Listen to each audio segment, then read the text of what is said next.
Darvin Ham has been officially fired as the Los Angeles Lakers head coach. Me breaking down that breaking news here on today's edition of the Lakers Report. But what's going on, guys? My name is Patrick Siepman, and coming up on today's show, we're going to be explaining to you what really went wrong with Los Angeles this past season and the reasoning why Darvin Ham got fired, and then also some top replacements coming to you guys on the second half of today's show. But it was Woj that broke this news just shortly ago, as he says, breaking.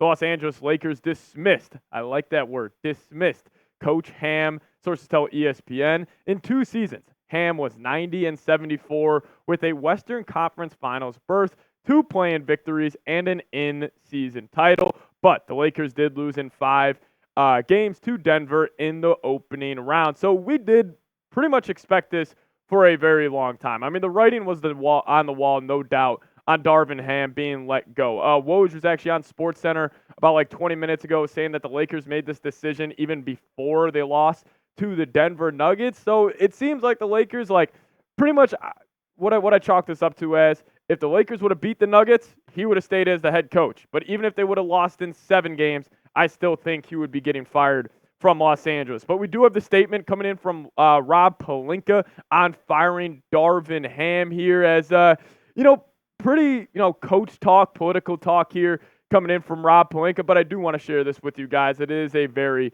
interesting quote here. So he says, "We greatly appreciate Darvin's efforts on behalf of the Lakers and recognize the many accomplishments achieved over the past 2 seasons, including last year's remarkable run to the Western Conference Finals. We all want to thank Darvin for his dedication and positivity. While this was a difficult decision to make, it is the best course of action following a full review of the season. This organization will remain unwavering in its commitment to deliver championship caliber basketball to Lakers fans around the world." And listen, Darvin Ham, it's not like he was an absolute dumpster fire with the Lakers. I mean, hosting a 90-74 record, going to the conference finals last season, like, that is a pretty good accomplishment for Darvin Ham. But the problem was this past season was the regular season rotations. They were absolutely horrendous. And I do want to make point here. So the Lakers it was the month of January, they were on a 3-10 run. And the main issue during that stretch was Cam Reddish. Darvin Ham started Cam Reddish every single game during that 3-10 run where he averaged 26 minutes per night. A huge reason why the Lakers were in the play-in tournament, why they had the battle up until the last week of the season to just get in the playoffs, was because of Darvin Ham's playoff rotations. Now, do I think Darvin Ham, like, if the Lakers had a different coach in there versus the Denver Nuggets, the result would have been different? Probably not. This was more of a personnel issue, in my opinion, on why the Lakers did fall to the Nuggets. They just weren't able to guard MPJ and Aaron Gordon on the perimeter and just weren't able to, go toe-for-toe with them, throughout the NBA playoffs. But the regular season rotations for Darvin Ham were just awful. And, I will pull up this one quote here from Darvin Ham. This was coming after his playoff loss to the Denver Nuggets. He says, "If you're coaching a team and one of your starters is like 10 games in a row, just SIHTTING, the bed, what are you going to do? Well, don't play Cam Reddish and don't start him for 13 games where he's averaging 26 minutes a night." That was the reason why the Lakers were in the play-in tournament. That one decision by Darvin Ham, and even just playing a guy like Taurean Prince, in my opinion, too much this season. I would have went more towards the Rui Hachimura route at that small forward, power forward spot, but we've seen it countless times this year. Taurean Prince or getting more minutes per game than Rui. I thought that was another big issue. And then Pelinka and the Lakers front office looked back at this entire season and came to the conclusion that if they want their best chance to win titles here in Los Angeles, it is without Darvin Ham. But I do want to ask this question for you guys. Just get the pulse of the fan base a little bit. Was Darvin Ham the problem with the Lakers? Give me a Y for yes down below, or give me an N for no. Make this a pinned comment on today's show. So if YouTube throws an ad break your way, sit back, let it play, answer today's pinned comment, and let me know your thoughts on if Darvin Ham was the problem for the Lake Show.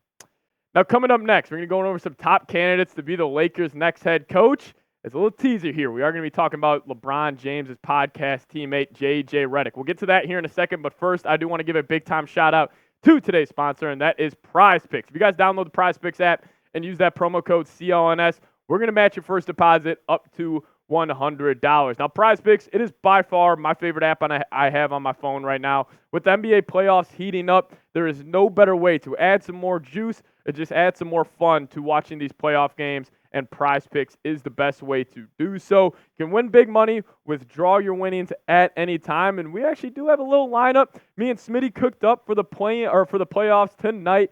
Magic, Cavs, Game 6. We're riding with the more on Paolo Banchero points at 24.5. If he just had 39 the other night, I think he's going to continue the hot hand. Then we also got Donovan Mitchell getting hot from downtown, so we're going to take his more on 3.5 3-pointers made. But hey, ride with our picks, fade our picks. We just ask you guys do it at Prize Picks. So download the Prize Picks app.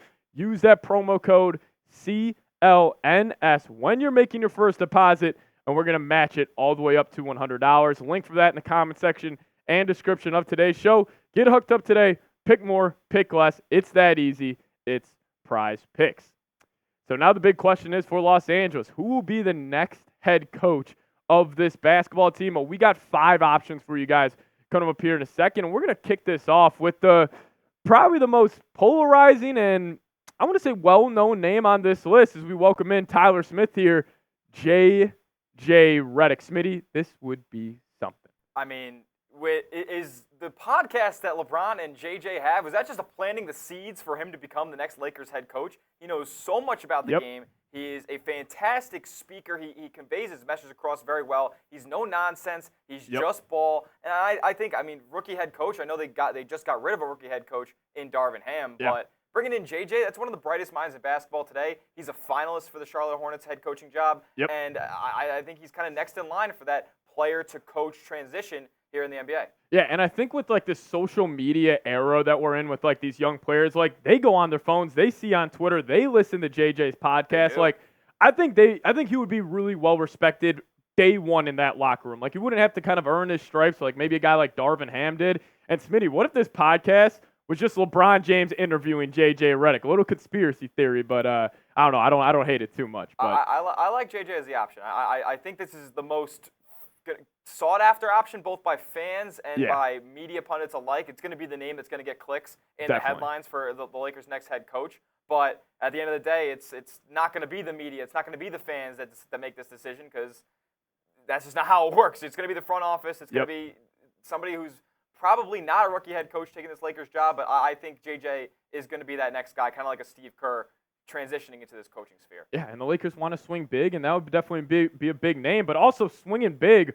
What about Mike Budenholzer? Where's Bud at? Yeah, where's Bud at? He deserves to be coaching in the league right now, and I'm sure maybe the Milwaukee Bucks are sitting there thinking like, man, if we would have stayed with Mike Budenholzer, maybe we wouldn't have had a first-round exit yet again. But, hey, NBA champ, I think he would have the respect in the locker room right away. I think this, for me, would be, number 2. A huge component of Mike Budenholzer's coaching style is defense. And you saw with Darvin Ham, especially in the postseason, the Nuggets were able to pick apart the Lakers' defense. And the Lakers didn't do themselves any other favors either, i.e. Darvin Ham's coaching. There were a ton of missed assignments. There were a ton of incorrect positionings for this Lakers defense where they were just lost out there, and the Nuggets just took full advantage of it. Budenholzer would recreate a defensive identity in LA, and I think championship pedigree is not something that is to be shied away from at this point in LeBron James and Anthony Davis' career. Yeah, and listen, he built that defense around Giannis. Like I could see him doing a very similar thing with Anthony Davis for Los Angeles. So Budenholzer, I think, would be an absolute great choice. But also another guy that me and you are both fans of here, Kenny Atkinson.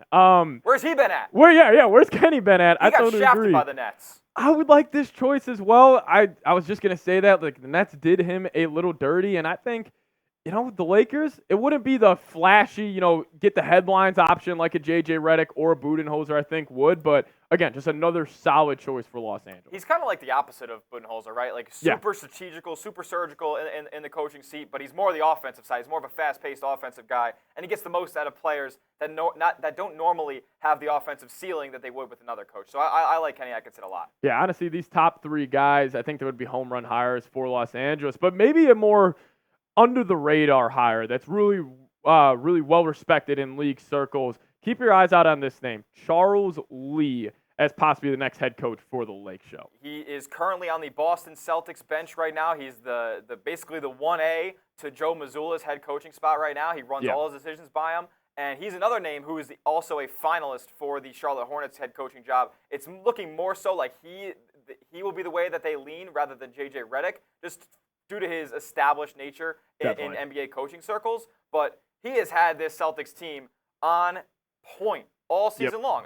They have had virtually no hiccups as far as the regular season goes, barring Game 2 against Miami, where that was more of a players' effort thing in my opinion. He has had this Celtics team disciplined and ready to roll this entire season, and the 64-18 record just shows that. And listen, we see this in the NFL all the time. Like, if there's an elite offensive coordinator that's on a really good ball club, teams will poach him and try to make them their next head coach. Could be something very similar with Charles Lee being on that Celtics staff, but by far the best coach on this list. Let's go back down the road. Not even close here.